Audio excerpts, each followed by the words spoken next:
Okay, here we go. It is a warm morning on the Texas coast. The slight breeze blowing over Corpus Christi Bay lacks the chill we so love about this area in the winter months. But the same sun that warms the wind has heated the water here to the low 80s, and we've been warned that could come in handy. Bob, this is your boat, and yeah, this is it. This is called the Nuke, and the Nuke, and you'll be very glad it's wide, nice and wide.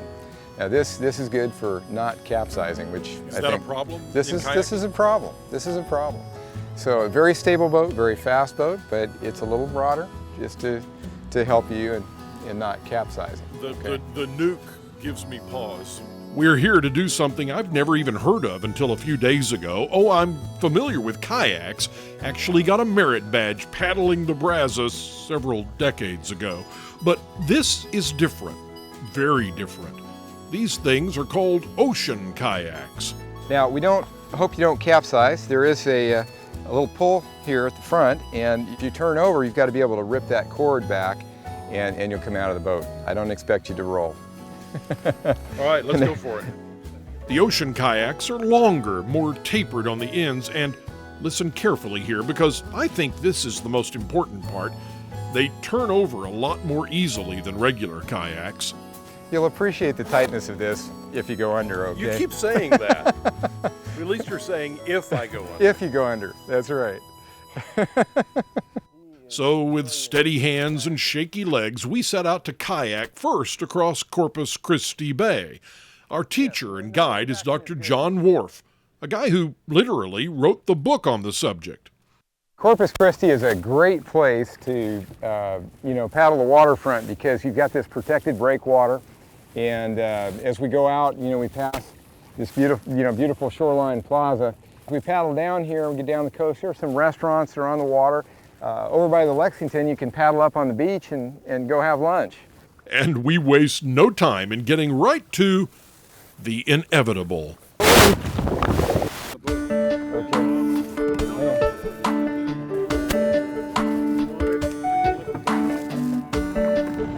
the water, Bob?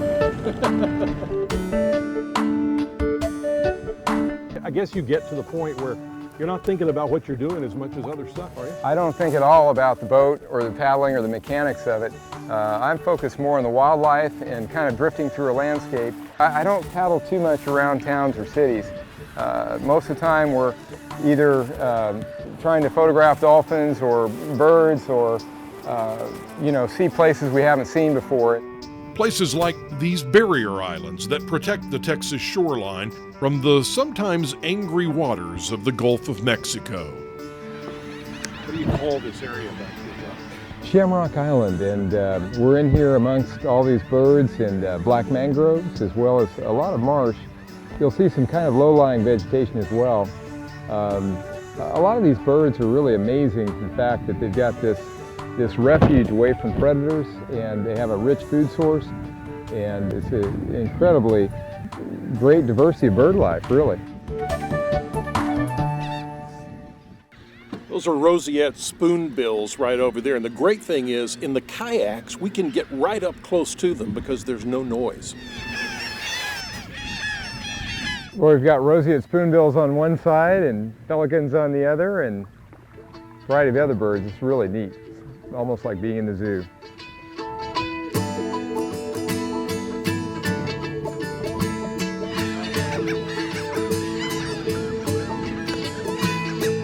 And it's not just birds either. Dr. John says he's seen it all.